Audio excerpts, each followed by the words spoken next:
Asian billionaire CEO angry with 50 experts, until the black maid's son surprised him in ancient Mandarin. When 50 of the world's greatest minds failed, wisdom arrived in the most unexpected form. In the doorway of the Silicon Valley penthouse, a little kid with penetrating eyes held a secret no one could imagine. He wasn't supposed to enter the boardroom. He wasn't supposed to comprehend ancient texts that predated modern civilization. Before we jump back in, tell us where you're watching from. And if this story touches you, make sure you're subscribed, because tomorrow I've saved something extra special for you. Now let's continue. The evening fog rolled through Silicon Valley's hills as James Park stood in his penthouse office, his jaw clenched so tight it hurt. 50 specialists, 50 of the world's most renowned sinologists, medical historians, and ancient language experts. And not one, not a single one, could decipher the medical scrolls that held the key to defending his family's pharmaceutical empire. "Impossible," he growled, hurling his tablet across the room. It shattered against the display screen, leaving a spider web of cracks across the projected image of a 200-year-old scroll. How can documents from my own ancestors be unreadable? How? His assistant Ethan Brooks stood frozen by the doorway, files clutched to his chest like a shield. "Sir, Dr. Warren from Oxford says the dialect is too obscure, too ancient. The medical terminology predates known records. She suggests we—" "Suggest?" James spun around, his dark eyes blazing. "I don't pay people to suggest. I pay them to deliver results. The lawsuit hearing is in 60 days. 60 days, Ethan." "If we can't prove my great-great-grandfather created that formula, MedFarm Global takes everything. The company, the research, all of it. $2.8 billion they're demanding." At 42, James Park had built his empire with ruthless precision. He'd transformed a $10 million inheritance into a $4.2 billion pharmaceutical giant through sheer force of will and calculated strategy. He demanded perfection, accepted nothing less than excellence, and had no patience for failure. His custom Italian suit, worth more than most people's annual salaries, couldn't hide the tension radiating from his lean frame. 8 months divorced, no children, emotionally detached from everyone, he'd lived by his father's harsh philosophy. Emotion is weakness. Logic is power. The company his great-great-grandfather Park Jin-woo had founded in 1823 during the Qing dynasty now stood on the precipice of destruction. The ancient medical scrolls displayed across his office in climate-controlled cases and on specialized screens contained the revolutionary 5 elements formula, the foundation of Park Pharmaceuticals' flagship product. But without translation, without proof of original creation, the rival corporation's lawsuit would strip everything away. "Perhaps we could—" Ethan began, but movement in the doorway cut him short. Diane Johnson, the housekeeper, appeared with her son's small hand clasped in hers. The woman's face was apologetic, almost fearful. "Mr. Park, I'm so sorry to disturb you. There was an emergency at Malcolm's after-school program, and I had to bring him here. I promise we'll stay in the kitchen and—" "Not now!" James barked, barely glancing at them. "Can't you see I'm in the middle of something critical?" But the little boy didn't flinch. Malcolm, just 8 years old, stood perfectly still, his intelligent eyes fixed not on James's angry face, but on the ancient scrolls displayed across the massive projection screen. Small for his age, he'd moved from Southside Atlanta with his mother 9 months ago, seeking better opportunities in California. Even from the doorway, even at his height, something about those faded characters had captured his complete attention. "Mama," Malcolm whispered, his voice barely audible. "Those papers, they're not quiet anymore." James stopped mid-pace, his anger momentarily replaced by confusion. "What nonsense is this?" Diane's face flushed with embarrassment. "Malcolm, hush. Mr. Park is very busy. We'll wait downstairs." She tugged gently at her son's hand, but the child didn't move. "They want to speak," Malcolm continued, still staring at the scrolls with an intensity that seemed impossible for someone so young.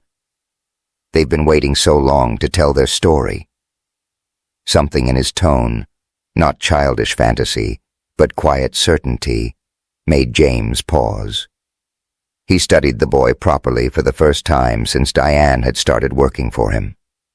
Small for his age, dark skin, quiet demeanor, but eyes that seemed to hold something ancient, something knowing. "The papers want to speak." James's voice dripped with skepticism, but there was a flicker of curiosity now. "And what exactly do these ancient papers want to say to you, boy?" Diane's grip tightened on her son's shoulder. "Sir, please forgive him. He has a very vivid imagination. We'll go right now." "No." James raised his hand, his business instinct overriding his irritation. He'd built his fortune by recognizing opportunities others missed, by looking where others didn't think to look. And right now, with 50 experts having failed him and 60 days remaining, what did he have to lose? "Let him speak. Tell me, Malcolm, what do these ancient words say to you?" Malcolm finally met his eyes, and for a brief moment, James felt something shift in the air around them, as if the child saw right through his anger, his desperation, his fear. The boy walked forward slowly, almost reverently, until he stood before the enormous projection screen. His small fingers reached out, hovering near the display, but not quite touching it. "This one," Malcolm said, pointing to a scroll covered in elaborate characters that had stumped every expert. "It talks about healing, about a medicine made from roots that grow where the mountain tigers sleep, and berries blessed by the autumn moon." The room fell absolutely silent. Ethan's files slipped from his fingers, scattering across the polished concrete floor. Diane's face had gone pale, her hand now covering her mouth in shock. James felt his heart hammer against his ribs. The mountain where tigers sleep, berries blessed by the autumn moon. Those specific poetic descriptions appeared in his confidential family records, documents only he and his late father had known. No one outside the Park family inner circle knew those details. They'd never been digitized, never shared with the legal team, never spoken aloud in this office. "How?" His voice came out rough, barely controlled. "How could you possibly know that?" Malcolm looked up at him with eyes that seemed too old for his young face. "Because the whispers tell me. The healers who wrote these words want to be heard again. They've been silent for too long." James sank slowly into his chair, his mind racing through impossibilities, his carefully constructed logical world tilting on its axis. This couldn't be happening. An 8-year-old child from Southside Atlanta with no Chinese language training couldn't read what 50 world-class experts couldn't decipher. It was impossible. And yet, "Tell me more," he whispered, leaning forward. "Tell me everything these scrolls are whispering." Malcolm's small voice filled the room, reciting phrases in flawless ancient Mandarin that he shouldn't even know existed. Medical formulas flowed from his lips with precise measurements and preparation methods, ingredient ratios, harvest timing, every detail matching James's family archives perfectly. Diane stared in shock, her hand still covering her mouth, unable to comprehend what her son was doing. Ethan frantically grabbed his phone, recording every word, his expression a mixture of awe and disbelief. And James Park, the man who'd built an empire on logic and data, on measurable reality and calculated risk, realized that everything he thought he understood about the world was about to change. This impossible boy might be the only one who could save everything he'd built. But how? And why? James didn't sleep that night. He spent hours in his study, reviewing Malcolm's translations against his family's private archives. Every detail matched perfectly, not just approximately, but exactly, including nuances and poetic phrasings no outsider could possibly know. The boy had recited medical formulas with precision that would require decades of specialized study, yet he was 8 years old and had never been exposed to classical Chinese. His penthouse felt different now, as if reality itself had shifted. The minimalist space that once represented control and order now felt like a carefully constructed illusion, suddenly revealed as fragile. At 7 a.m., James summoned Diane and Malcolm back to the penthouse. Diane Johnson was 34, a single mother who'd moved to Silicon Valley 9 months ago after losing her job in Atlanta. She worked multiple cleaning positions to support Malcolm, living in a small apartment in East Palo Alto. Malcolm's father had been absent since before his birth. When James had hired Diane through an agency, she'd been professional, quiet, never intrusive, keeping perfect distance between employer and employee. Now that distance was about to collapse. When they arrived, Ethan Brooks had already prepared a private workspace. The efficient assistant had set up a climate-controlled room with child-appropriate furniture, soft lighting, and the original scrolls brought from the vault under maximum security. James's lead attorney, David Kim, waited with his legal team, tablets ready. And seated in the corner, observing quietly, was Dr. Sarah Chen, a pediatric neurologist from Stanford, whom James had contacted at 5 a.m. "Mrs. Johnson," James began, his voice more measured than yesterday's fury. "I'd like to understand what happened. With your permission, I'd like to test Malcolm's abilities more thoroughly." Diane's protective instinct flared immediately. "Test him? Mr. Park, I don't know what happened yesterday, but Malcolm is just a child. I won't have him treated like some laboratory experiment." "I understand your concern," James said, and surprisingly, he meant it. "Dr. Chen is here to ensure Malcolm's well-being. We'll proceed gently, with breaks whenever he needs them, but if his ability is genuine, Mrs. Johnson, he might save my company, and in return, I'll ensure both your futures are secure." He outlined his proposal. Triple Diane's salary, establish an educational trust for Malcolm, legal protections for both of them. Diane hesitated, searching his face for deception or exploitation. What she found instead was desperation mixed with something she hadn't expected, genuine care. "All right," she said finally, "but I stay with him the entire time." Malcolm sat at the small desk, calm in a way that unnerved James. The boy showed no anxiety, no awareness of the impossibility of what he'd done. Ethan had thoughtfully provided colored pencils and drawing paper for breaks. James presented a different scroll, one Malcolm had never seen. "Can you read this one?" Malcolm studied it quietly. No hesitation, no uncertainty. Then he began translating in that same clear, certain voice. "This one is about treating respiratory illness. The healer says to use honeysuckle flowers picked at dawn, combined with licorice root in a ratio of 3:1. Steep in water heated to the temperature where small bubbles first appear, not boiling. The harvest must happen in the 5th lunar month, when the flowers hold the most healing essence." David Kim cross-referenced the translation against the family archives. His expression shifted from skepticism to shock. "It's a 100% accurate match, down to the specific temperature description and lunar timing." Dr. Chen leaned forward, her scientific fascination visible.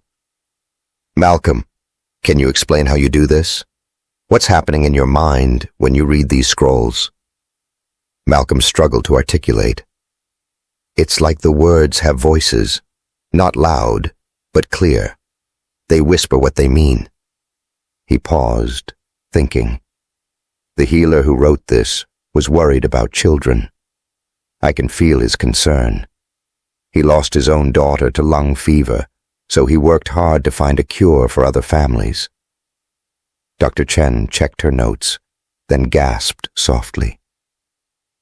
Historical records confirmed that the scroll's author had indeed lost a child to respiratory illness. There was no way Malcolm could have known that. James's skepticism warred with mounting evidence.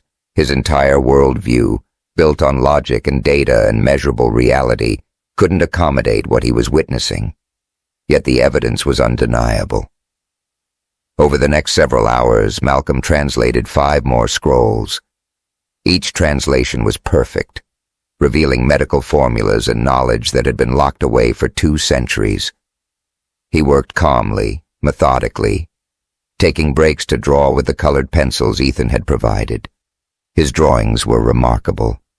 Detailed sketches of herbs, mountains, rivers he'd never seen. Dr. Chen conducted cognitive tests during the breaks.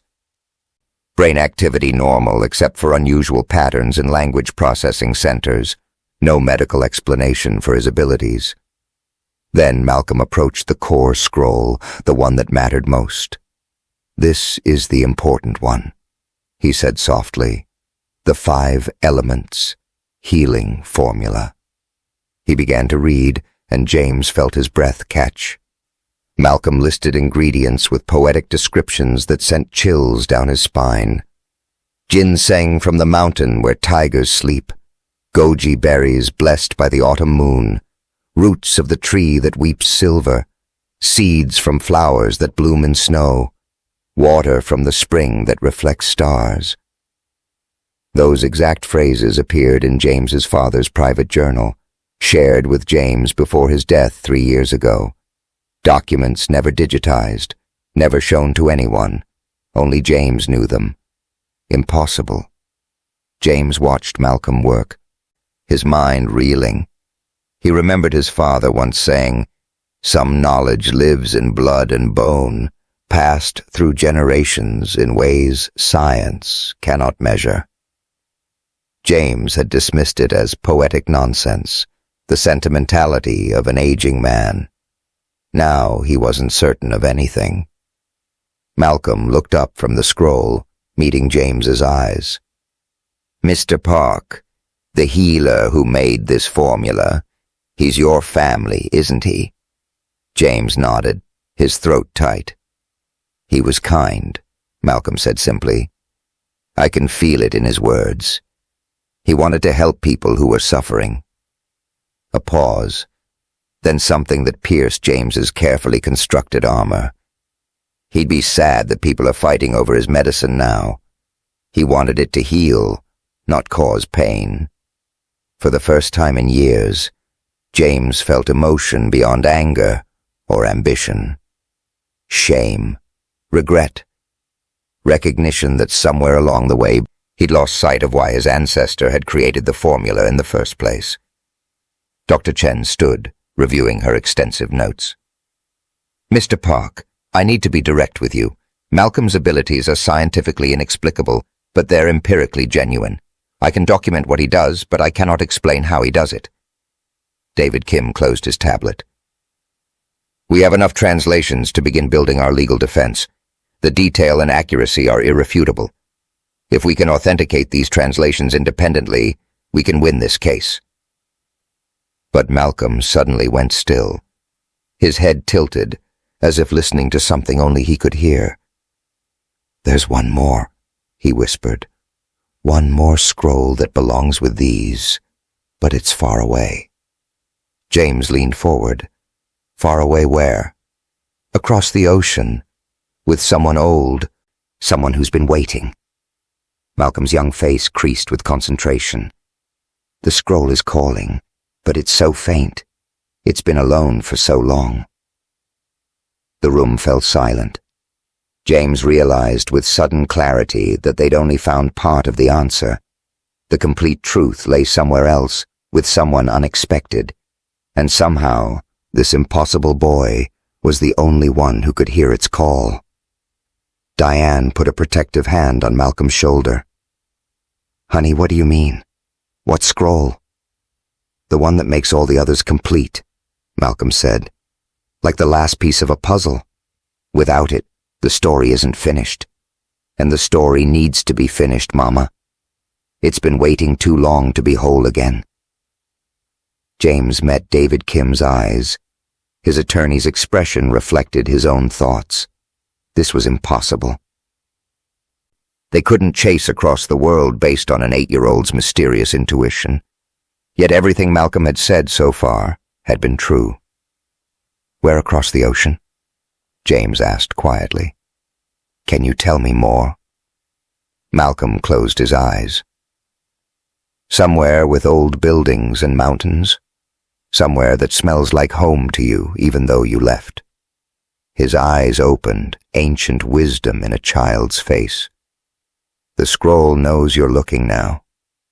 It's been keeping itself safe, waiting for the right time. And the person who has it, they've been waiting too. James felt something shift in his chest. Soul. Malcolm was describing Seoul, where James's grandfather had lived, where the Park family's roots ran deep. But who would have the missing scroll, and how could Malcolm possibly know it existed? I need to make some calls, James said, standing abruptly. His mind was already racing through possibilities, contacts in Korea, family members he'd neglected for years in his single-minded pursuit of profit. As Diane prepared to take Malcolm home, the boy turned back to James. Don't wait too long, Mr. Park. The scroll is very old, and so is the person keeping it safe. Some things can't wait forever. The words carried a weight that made James's carefully controlled world feel even more precarious. Everything was about to change. He could feel it. 3 days had passed since Malcolm's revelation about the missing scroll. James's legal team worked frantically, preparing their defense with the existing translations. David Kim had assembled an impressive case based on what Malcolm had already deciphered. But James couldn't shake the boy's words. It's calling from across the ocean. His logical mind insisted this was impossible. Chasing halfway around the world based on an 8-year-old's mystical intuition defied every business principle he'd ever followed. Yet Malcolm had been right about everything else, every impossible thing. James tasked Ethan with researching family history, digging deeper than corporate records and estate documents. He contacted relatives in Seoul he hadn't spoken to in years, awkward conversations with aunts and uncles who barely recognized his voice. His Aunt Park Ji-won provided the crucial information. Your grandfather had a mentor, she said over the crackling international line. Professor Min Soo-jin. She specialized in traditional medicine and ancient texts. They were very close before he died. Is she still alive? James asked, his pulse quickening. Yes, 87 years old now, still living in Seoul, in the old Hanok in Bukchon village. Your grandfather trusted her with many things. The phone call to Professor Min was arranged through his aunt. When the elderly woman answered, her voice was weak but sharp, cutting through pleasantries with surgical precision. Park Dae-jung's grandson, she said, not a question, but an assessment. Your grandfather would be disappointed in what you've become. All business, no heart. The words stung more than James expected. Professor Min, I'm facing a crisis, a lawsuit that could destroy my company. I've discovered ancient scrolls, and there's a child who can translate them. He says there's one more scroll, hidden across the ocean, with someone who's been waiting. A long silence on the line.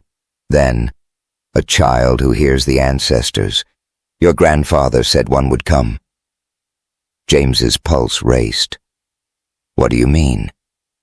Professor Min's voice softened with memory. 40 years ago, your grandfather entrusted me with a scroll, an imperial patent from the Qing dynasty. He said, keep this safe until the right time. You'll know when that time comes. I pressed him. How will I know? He said, when a child who hears what others cannot come seeking it, then the time has arrived. She paused, and James heard the rustle of paper, the creak of old wood. I thought him superstitious, poetic in his old age. But I kept my promise, never revealed the scroll's existence to anyone. Now you call me about a boy who translates impossible texts. Perhaps your grandfather knew something we didn't. I need to see that scroll, James said. It could save everything. Then come to Seoul, Professor Min replied. If this matters enough, you'll make the journey. If not, the scroll stays hidden. And bring the child. I want to meet him. David Kim was adamant in his objection. James, we have 50 days left. You can't waste 3 of them flying to Korea on a mystical hunch. We have enough translations to build a solid defense. But something in James had shifted. The careful calculation that had governed his entire life felt suddenly insufficient. Arrange the flight. We leave tomorrow, all 3 of us. His staff was shocked. James Park never made impulsive decisions, never operated on intuition over data. Yet here he was, flying across the Pacific on the word of an 8-year-old boy. Diane was nervous about international travel. She'd never left the country, never imagined she would. But James provided first-class arrangements, proper documentation, everything handled with quiet efficiency. Malcolm was calm, almost excited. The scroll is happy we're coming, he said while packing his small backpack. It's been waiting so long. The 12-hour flight to Seoul felt both endless and too short. Malcolm sat by the window, drawing pictures of mountains and temples he'd never seen. James watched him, fascinated and unsettled by the boy's serene certainty. Diane shared more about Malcolm's childhood during the flight, her voice low beneath the engine's hum. He's always been different. When he was little, he'd speak in his sleep using languages I didn't recognize. Once he described a market in detail, the smells, the vendors, the layout. Later, I saw a documentary about a traditional Korean market. It was exactly what he'd described. He'd never seen it before. She looked at her sleeping son. Teachers suggested testing for autism, for learning disabilities, for everything. All the tests came back normal. He's just different. I stopped trying to explain it. They arrived in Seoul as dawn broke over the city. James hadn't been back in 5 years, not since his father's funeral. The city felt both familiar and foreign, modernized beyond his memories, yet still carrying echoes of his childhood visits. Malcolm stepped off the plane and went completely still. It's louder here, he whispered. So many old voices. They checked into a luxury hotel in the Gangnam district. Malcolm seemed overwhelmed by the density of history around him. The layers of time pressed into the ancient city's bones. The next morning, they took a taxi to Bukchon village. The traditional neighborhood sat nestled between modern Seoul's gleaming towers, a preserved pocket of old Korea with narrow lanes and hanok houses with their distinctive curved roofs. Professor Min's home was small but impeccably maintained. The elderly woman appeared in the doorway, tiny and sharp-eyed, studying them with an intensity that reminded James painfully of his grandfather, her gaze fixed on Malcolm. So, you're the one who hears? Malcolm bowed respectfully, just as Diane had taught him. Yes, ma'am. The scrolls whisper to me. Professor Min's eyes filled with tears. Your grandfather would have loved to meet you. Inside, the traditional Korean home was filled with books, scrolls, and medicinal herbs hanging to dry. The scent of ginseng and dried chrysanthemum filled the air. Professor Min served tea with hands that trembled slightly with age, but her voice remained steady. Your great-great-grandfather, Park Jin-woo, was a healer, she began, looking at James. Trained in both Korean and Chinese traditional medicine. He traveled to China during the Qing dynasty, studied under master physicians. During a plague outbreak, he created the 5 elements formula, saved thousands of lives. She poured tea into delicate porcelain cups. The Chinese emperor was so impressed that he granted Park Jin-woo an imperial patent, unprecedented for a foreigner. It gave your family exclusive rights to produce the formula, sealed with the emperor's own vermilion seal. "Why did my grandfather hide it?" James asked. Park Jin-woo brought the patent back to Korea and kept it hidden, fearing it would make his family a target for theft or political manipulation. He passed it to his son with instructions. Keep it safe. Share it only when absolutely necessary. The scroll passed through generations, always hidden, always protected. Professor Min's gaze grew distant. "Your grandfather gave it to me for safekeeping. He had a gift too, you know. Not like this boy's, but he could sense things others couldn't. He told me your great-great-grandmother had unusual linguistic abilities as well, could read medical texts in languages she'd never studied." She looked at Malcolm. "Your grandfather believed some souls carry ancient knowledge, that it appears when the family needs protection." Malcolm had been silent, listening with that intense focus. Suddenly, he spoke. "She's here." Everyone turned to him. "Your great-great-grandmother," Malcolm said, his eyes distant. "Not her spirit, but her echo, her knowing. It's in the walls here, in the scrolls. She wants you to understand." Professor Min's hand shook, tea spilling slightly into her saucer. "What does she want him to understand?" "That healing isn't about ownership or profit. It's about connection. The medicine works because it carries intention, love, the desire to help. That's what makes it powerful." Professor Min stood slowly, moving to a cabinet built into the wall. She pressed a hidden panel, revealing a compartment. From it, she withdrew an ancient wooden box, its surface worn smooth by centuries of careful handling. Inside, wrapped in red silk, lay the imperial patent scroll. The emperor's vermilion seal was visible even through the protective fabric. She handed it to Malcolm, not James. "Read it, child. Tell us what it says." Malcolm unrolled it carefully, his small hands steady despite the weight of history he held. His eyes scanned the characters, and then he began to translate, his voice clear and precise. "This is an official Qing dynasty document granting exclusive pharmaceutical production rights to Park Jin-woo and his bloodline descendants, in perpetuity, irrevocable, sealed by imperial authority." He continued, listing the 5 elements formula with complete specifications, including imperial physician testimonials about its effectiveness. Dated 1823, legal, binding, authenticated by the highest authority of its time. "But there's more," Malcolm said softly. "A personal note added by Park Jin-woo himself, written in different ink, more intimate calligraphy." He read, "To my descendants who will hold this document, remember that healing is a sacred duty, not a business transaction. The formula I created saved lives during great suffering. Honor that purpose. Let profit serve healing, not the reverse.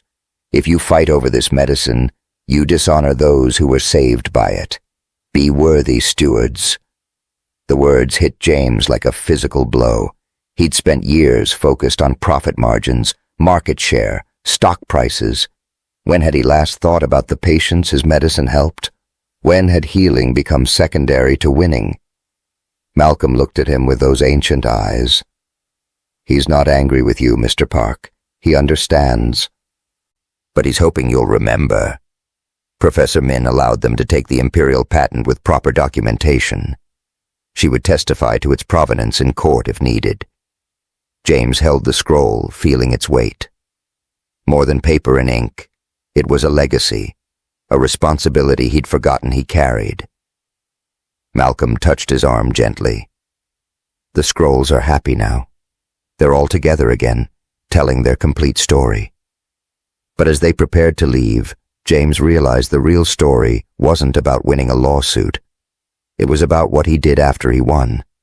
The boy had given him back his company. Now the question remained, what kind of man would he be with it?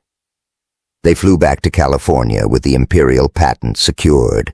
James was quieter, more thoughtful than his staff had ever seen him. Something fundamental had shifted inside him. A crack in the armor he'd spent decades building. And Malcolm, drawing peacefully in the seat beside him, seemed to sense it all. Back in Silicon Valley, 35 days remained until the court deadline. The imperial patent needed authentication by independent experts before it could be presented as evidence. James's legal team arranged verification through multiple institutions, assembling credentials and provenance documentation. Everything was proceeding smoothly until David Kim entered James's office with grim news. MedFarm Global is demanding their own testing, he said. They want to challenge Malcolm's abilities directly. The court approved their request. James felt his jaw tighten. They're going after an 8-year-old child? They're desperate. They know if Malcolm's translations are verified, they lose everything. The setup was arranged at Stanford University's conference facility, neutral ground with proper security. 5 court-appointed experts were assembled. Dr. Richard Zhang, a Harvard sinologist, Dr. Kenji Yamamoto, a traditional Chinese medicine historian from Tokyo, Professor Liu Wei, a linguistics specialist from Beijing University, Dr. Patricia Hensworth, a Qing dynasty specialist, and Dr. Michael Foster, a child psychologist from Johns Hopkins. MedFarm Global's legal team would be present, and somehow media had gotten wind of the story. Miracle child translator headlines were already circulating. Cameras lined the street outside. Security was tight inside. Diane was terrified. They're going to make him into a spectacle, she said, her voice trembling as they prepared that morning. He's just a little boy, Mr. Park. What if they try to trick him? What if they make him feel like a freak? James found himself responding with unexpected protectiveness. I won't let them hurt him.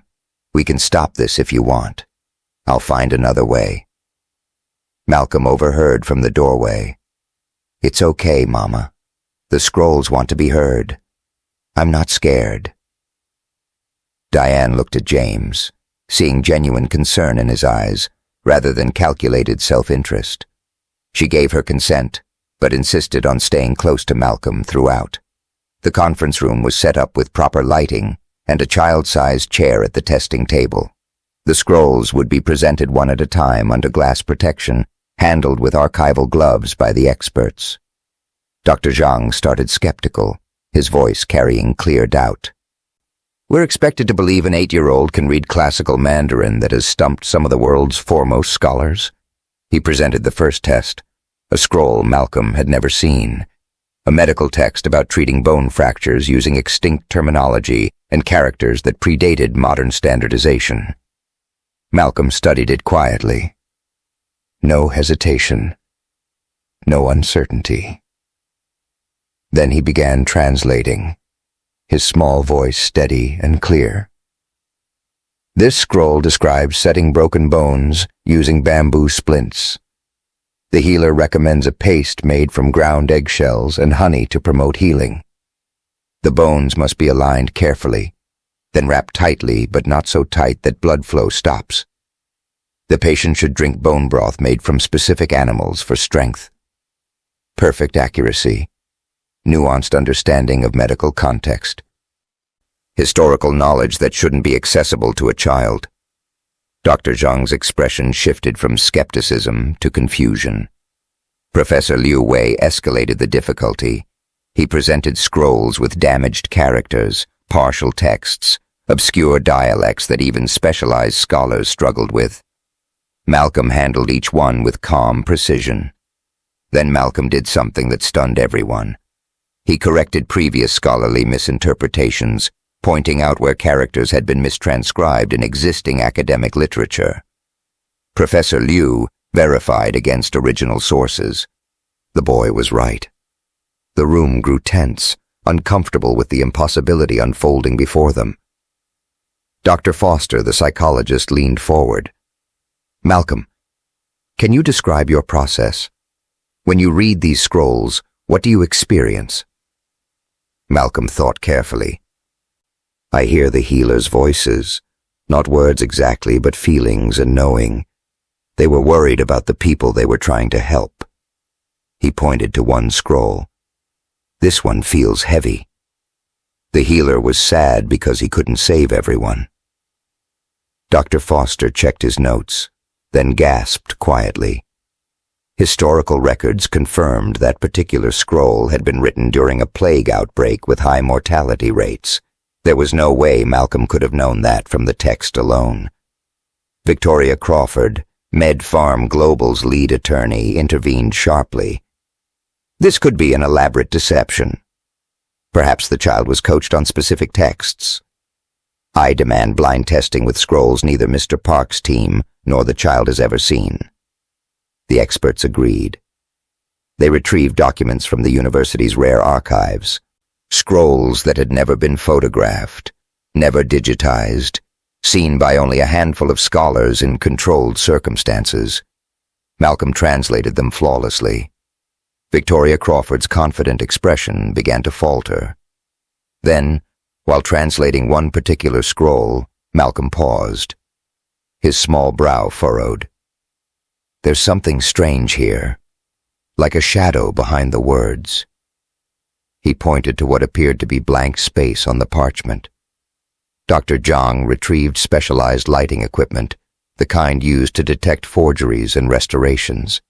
Under the UV light, a hidden watermark became visible, invisible to the naked eye. Malcolm described what he saw, a seal that didn't match the document's purported origin. The experts examined it closely, cross-referencing authentication databases. Dr. Zhang's voice was stunned. "This watermark proves this scroll is a forgery, not ancient at all, created within the last 50 years using modern inks and artificially aged paper. This was in our authentication queue. We almost certified it as genuine." David Kim immediately began investigating the scroll's provenance. Within minutes, he'd traced it back to a donation made by MedFarm Global's parent company 30 years ago. Victoria Crawford went pale. Malcolm continued examining other disputed scrolls MedFarm Global had submitted as evidence. He found similar watermarks in 3 more documents, all forgeries, all designed to support their claim of prior ownership. The investigation that followed revealed everything. MedFarm Global's founder, Richard Kensington, had apprenticed under a Korean traditional medicine practitioner in the 1970s.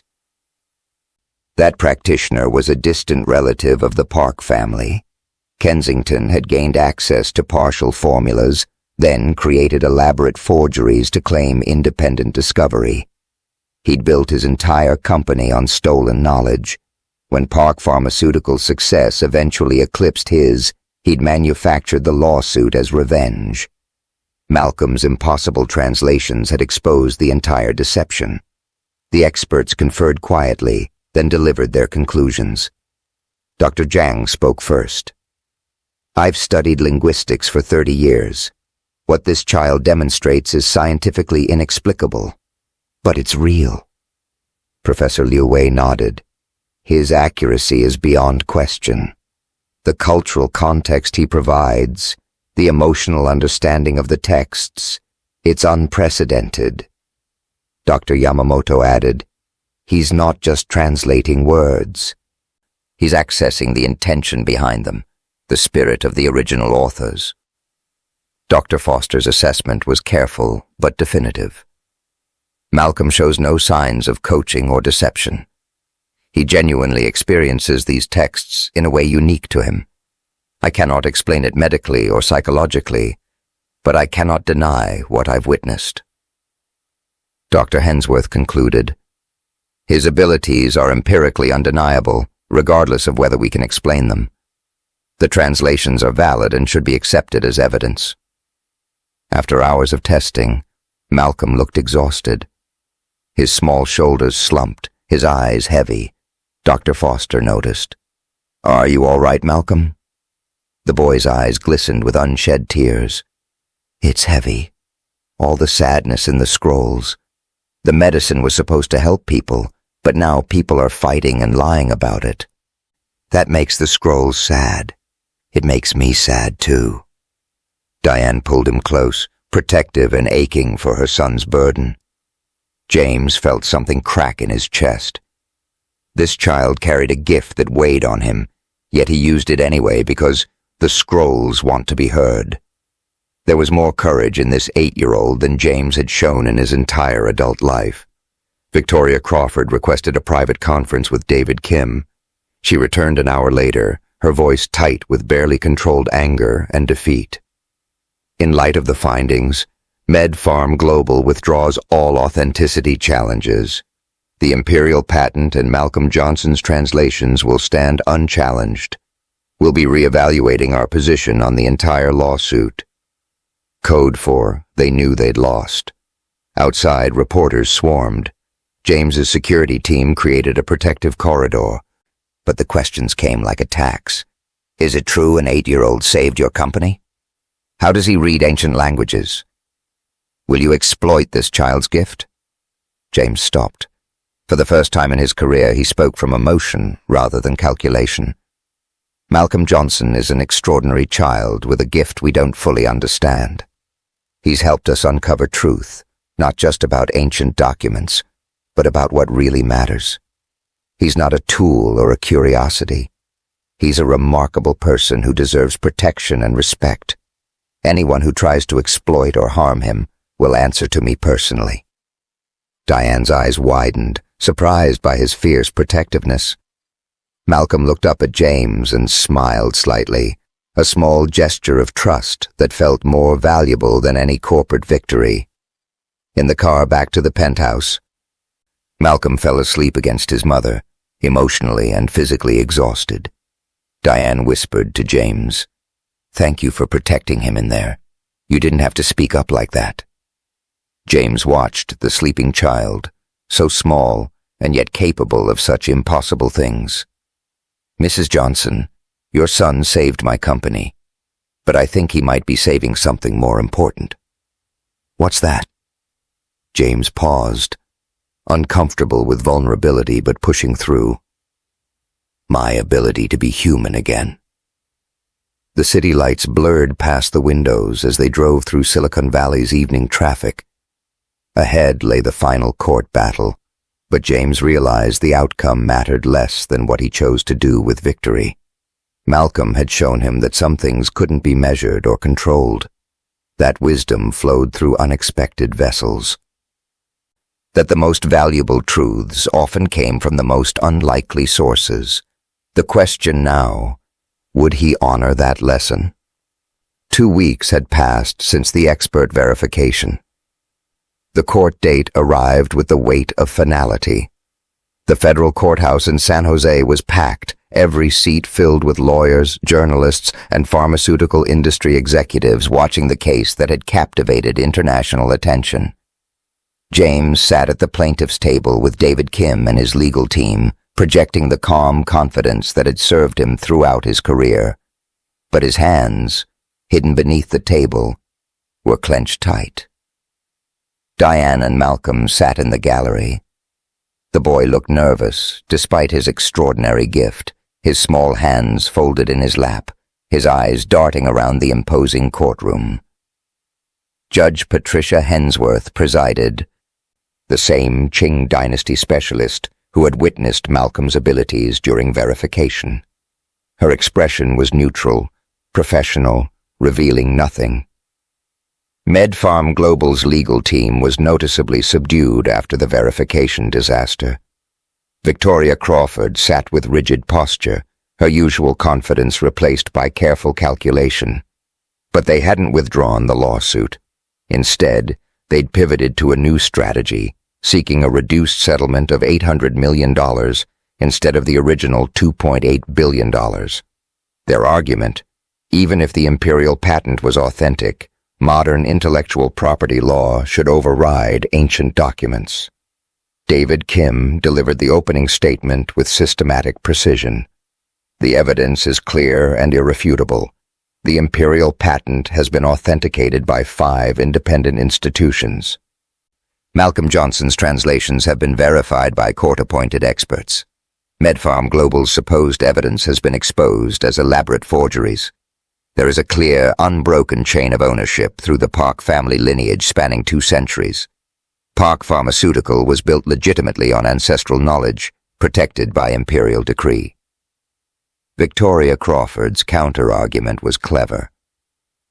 Your Honor, the imperial patent is a fascinating historical artifact, but it is not a binding modern legal document. The Qing dynasty fell in 1912. Its legal authority ended over a century ago. Modern pharmaceutical patents require different standards, different processes, different proofs. Mr. Park should be required to demonstrate that his current formula matches the historical one exactly. The burden of proof is on him to show unbroken continuity. Then she played her trump card. Victoria presented chemical analysis of Park Pharmaceutical's flagship product. The reports showed synthetic compounds, modern manufacturing processes, stabilizing agents that didn't exist in 1823.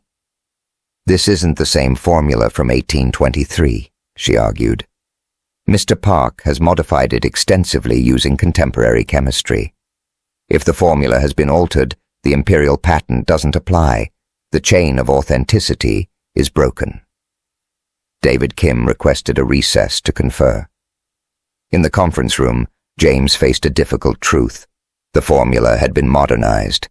His grandfather and father had made improvements using contemporary science, enhanced effectiveness, improved shelf stability, developed better delivery methods. But the core medicinal components remained the same. Was it still the same formula? Legally, did it matter? We can argue gradual evolution, David Kim said, but it's risky. The judge might rule that substantial modification voids the original patent. James rubbed his temples, feeling the pressure of everything riding on this moment. Then he heard a small voice from the doorway. Mr. Park, can I tell you what the scrolls say? Malcolm stood there, having slipped away from his mother. Not now, Malcolm, James said, frustration sharpening his tone.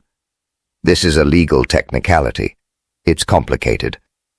But Malcolm persisted with that quiet certainty James had come to recognize. That's why it matters. The healer who made the formula, he says medicine is living. It's supposed to grow and change. James stopped, turned to the boy. What do you mean? In one of the scrolls, your great-great-grandfather wrote that good medicine adapts to new knowledge. He said future generations should make it better, not keep it frozen in the past. David Kim's eyes widened. Which scroll? Can you show us? Malcolm pointed to a specific document in their evidence file, a scroll they'd previously thought contained only preparation techniques. There's a passage we didn't translate fully. It's about legacy and improvement. When court reconvened, David Kim requested permission to present additional translation. Judge Hensworth allowed it, though her expression showed surprise. Malcolm was brought to the witness stand, creating an immediate sensation in the courtroom. Dr. Foster, the child psychologist, was present to ensure appropriate treatment. Malcolm was sworn in with child-appropriate modifications, his small hand on the Bible, his voice clear as he promised to tell the truth. David Kim guided gently. Malcolm, can you read this passage for the court? Malcolm studied the scroll projected on the courtroom screen, then translated in that same steady voice that had become familiar. I give this formula to my descendants not as a fixed relic, but as a foundation. Build upon it. Improve it with new knowledge. Medicine must evolve as understanding grows. The core remains. Heal with respect for nature's wisdom. But do not fear to enhance what I began. That is how healing progresses. The courtroom sat in stunned silence. Victoria Crawford approached for cross-examination, moving cautiously, aware of the optics of challenging a child before cameras and press. Malcolm, how can you be certain that's what the characters mean? Ancient languages can be interpreted in many ways. Malcolm met her eyes directly. I don't just read the characters, ma'am. I hear what the healer meant when he wrote them. He wanted his family to make the medicine better, not keep it the same forever. Victoria tried another angle. But you're only 8 years old. How can you understand complex medical concepts and legal intentions? Malcolm's answer was simple and profound. I don't understand all the medicine, but I understand what he felt when he wrote it, and he felt hope that future healers would be wiser than him. Judge Hensworth leaned forward, addressing Malcolm directly. Malcolm, in your understanding of these scrolls, did Park Jin-woo intend this formula to remain exactly as he created it? Malcolm shook his head. No, ma'am. He knew medicine in his time wasn't perfect. He wanted his family to keep learning, keep improving. The important part was the intention to heal, not the exact ingredients. And does the modern formula in your assessment carry that same intention? Malcolm looked at James. The pause felt eternal. Then, it does now. 2 words that carried the weight of judgment and hope. Victoria Crawford requested a conference with her client. Richard Kensington Jr., MedFarm Global's CEO, looked defeated, cornered by evidence and exposure. They returned after 20 minutes. Your Honor, Victoria's voice was tight. In light of the new evidence and the authenticated imperial patent, MedFarm Global withdraws its lawsuit in its entirety. We acknowledge the Park family's rightful ownership and offer our apologies for this unfounded challenge. Judge Hensworth's gavel came down with decisive finality. The lawsuit is dismissed with prejudice. The court finds that Park Pharmaceutical has demonstrated clear and legitimate ownership of the 5 elements formula, both in its historical form and its modern adaptation. The imperial patent stands as valid documentation of original creation and intended legacy. The courtroom erupted in murmurs. James's legal team celebrated with restrained professional joy. Diane pulled Malcolm into a tight embrace. Media flooded out to report the verdict, but James felt something unexpected. Not triumph, but sadness. He'd won. His company was saved. But Malcolm's words echoed. It does now. Meaning it hadn't before. The boy had seen through him, seen that profit and market share had become goals rather than means to healing. He'd almost lost sight of what the formula was for.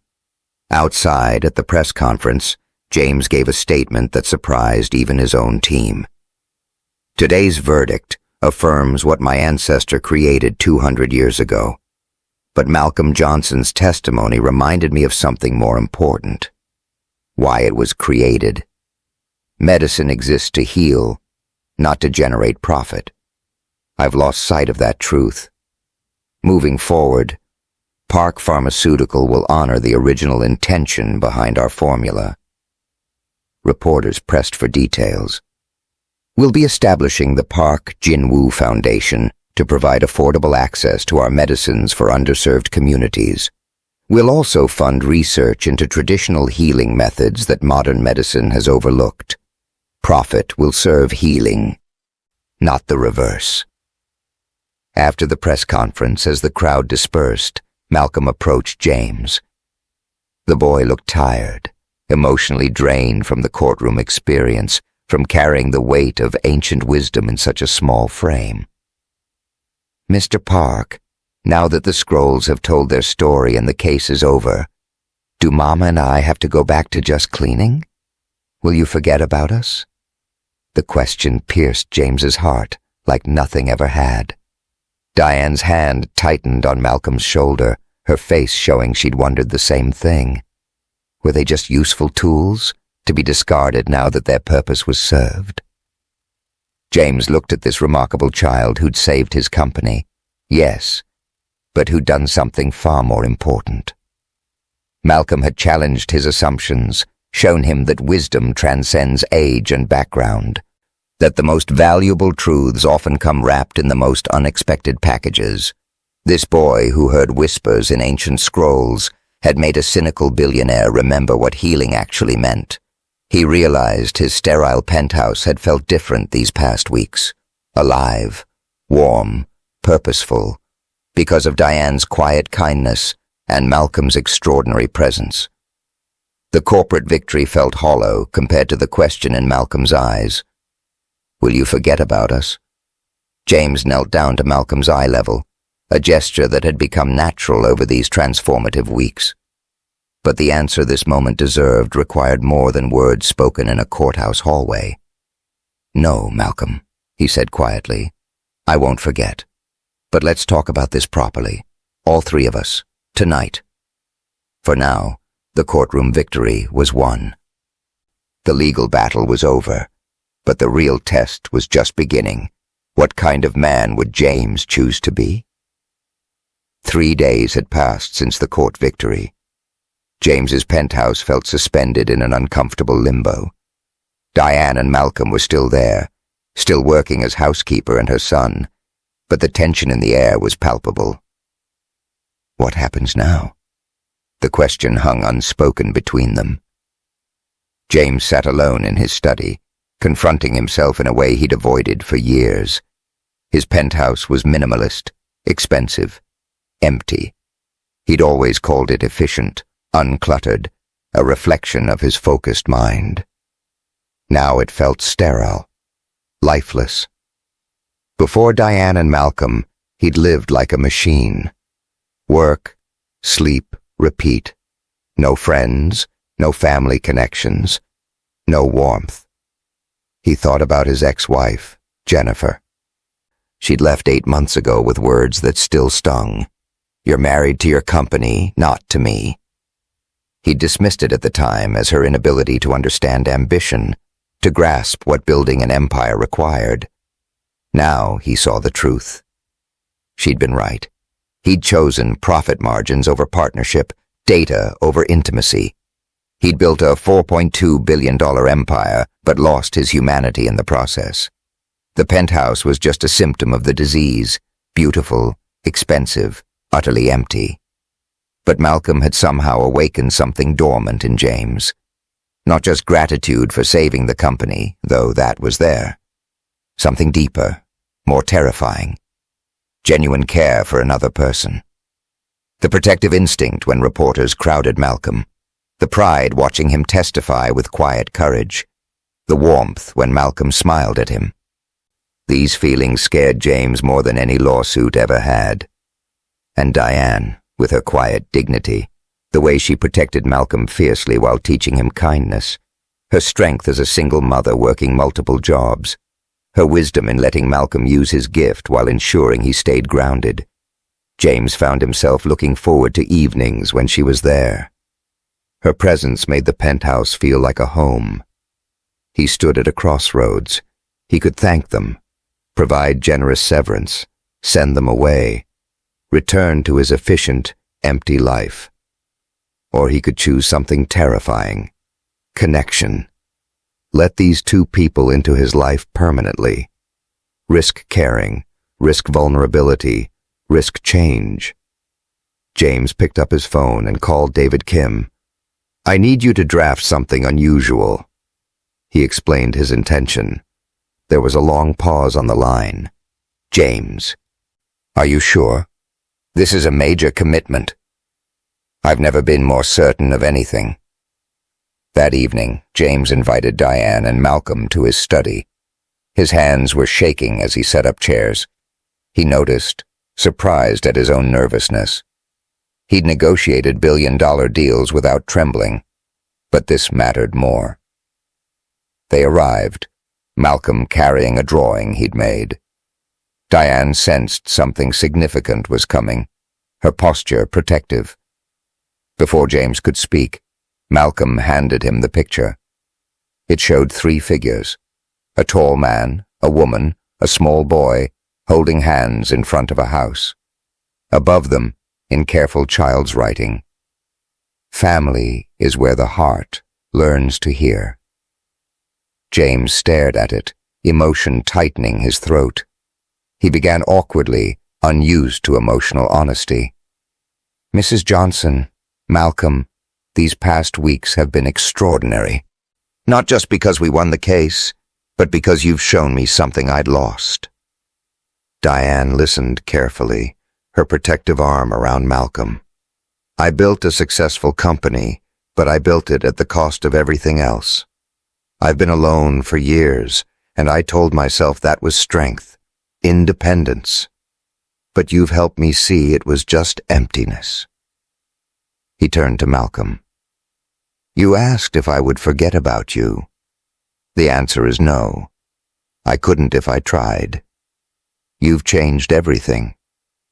James knelt to Malcolm's eye level, the gesture that had become natural between them. "I'd like to ask you and your mother something. Not as my employees, but as people I've come to care about deeply." He paused, gathering courage. "Would you consider staying here? Not in the guest quarters, but in a real home.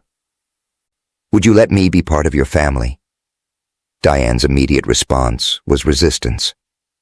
"Mr. Park, you've been incredibly generous already. The salary increase, the education trust for Malcolm, we can't accept more." James stood, facing her directly. "I'm not offering charity, Mrs. Johnson. I'm asking for family. I'm asking if you'd give me the chance to be more than just Malcolm's employer. To be someone who cares about both of you, who wants to support you not out of obligation, but out of genuine affection." His voice softened. "This penthouse has been a showcase for years.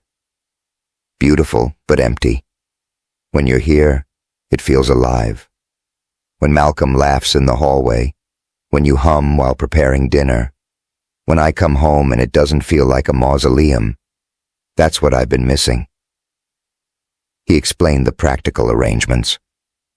The West Wing had been renovated as private quarters for them. Separate entrance, full kitchen, living space. Diane would have no employment obligations. Full scholarship for Malcolm to any school they chose, plus funding for his unique educational needs. Healthcare, security, travel, everything provided. Legal documents ensuring their rights and protections.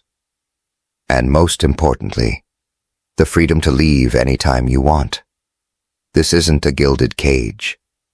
It's a home I'm hoping you'll choose to share. Diane's voice trembled. "Mr. Park, James, I've been alone with Malcolm since before he was born. We've survived on our own. I don't know how to let someone else in. I understand. I've been alone too. Maybe we could learn together." She looked at her son. "Misha, what do you think?" Malcolm's answer was immediate. "I want to stay, Mama. Mr. Park needs us, and we need him too." The boy approached James. "You're lonely, aren't you? Like the scrolls were lonely, waiting for someone to hear them." James felt tears prick his eyes.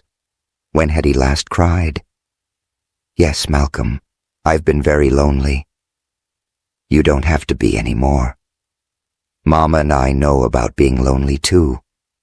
But we're not lonely together. You could be not lonely with us."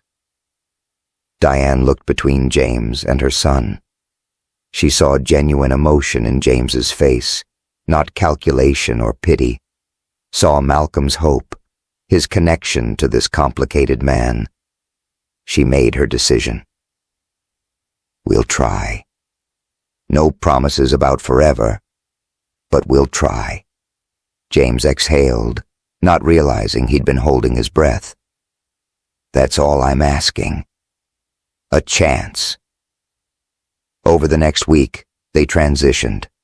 Diane and Malcolm's modest belongings looked small in the renovated wing, but they made it theirs. Malcolm's drawings went on the walls, Diane's photos on the shelves, their personal touches transforming expensive emptiness into home. James helped Malcolm set up his room. The boy wanted his bed near the window. "So I can see the stars. They remind me of the scrolls, all the old voices singing." They established family dinners, James's first in years. Diane cooked sometimes. They ordered in others. Sometimes James attempted to help with disastrous results that made Malcolm giggle. Malcolm did homework at the kitchen island while James worked nearby. The penthouse filled with sounds it had never known. Laughter, conversation, Malcolm's endless questions about everything. James's staff noticed the change. He smiled more, softened, showed patience. He followed through on his courtroom promise, establishing the Park Jin-woo Foundation for Affordable Medicine. Malcolm helped name it, explaining what the original healer would have wanted. Their first initiative, providing free medication to underserved communities. Diane, with her background in community work, helped design outreach programs. It became a family project. James also created the Malcolm Johnson Scholarship for Children with Unexplained Gifts, funding research into extraordinary abilities without exploitation, protecting children like Malcolm while helping them understand themselves. "So other kids who hear things won't feel so alone?" Malcolm asked. "Exactly." Small moments accumulated into a life. James taught Malcolm chess, surprised by the boy's intuitive understanding. Malcolm taught James to draw, laughing at his awkward attempts. Diane shared stories of her childhood in Atlanta. James, hesitantly, shared memories of his strict father. They watched movies together, argued about pizza toppings, developed inside jokes. One evening, about a month after they'd moved in, James realized something profound. He'd been home every night for dinner. He'd turned down business trips to stay with Diane and Malcolm. He'd chosen time with them over profit opportunities, and he didn't regret any of it. His metrics for success had fundamentally changed. "Mr. Park, you're different now," Malcolm observed. "How so?" "You listen better, not just with your ears, with the quiet part inside, like I told you about the scrolls." James realized the boy was right. He was learning to hear things beyond data and logic, emotional truths, human needs, the whispers of what really mattered. Diane stopped calling him Mr. Park in private. She started to trust that his care was genuine, opened up about her fears as a single mother, her worry that Malcolm's gift would make him a target. James promised, "I'll protect him like he was my own son. I'll protect both of you." And Diane believed him. Late one night, James was working in his study when Malcolm appeared in pajamas, rubbing his eyes. "Can't sleep?" "The scrolls are quiet now. They finished their song, but I hear a new one starting." "A new song?" "Yes. It's about family and home and learning to heal yourself before you can heal others. It's your song, Mr. Park, and Mama's, and mine. We're making it together." James pulled the boy into a hug, physical affection he'd avoided for years. "I like our song, Malcolm." "Me too." As Malcolm headed back to bed, James returned to his work. But it was different now. Not all-consuming, not his only purpose, just part of a fuller life. A life with family, connection, meaning beyond profit. The ancient scrolls had brought them together, but what they were building now was entirely new, and infinitely more valuable than any empire. Thank you for staying with me until the very end of this incredible journey. If this story touched your heart, wait until you see what's coming next. It's even more powerful and inspiring than you can imagine, so don't go anywhere. Click on that video showing on your screen right now to dive into another amazing story that will absolutely blow your mind. Trust me, you won't regret it.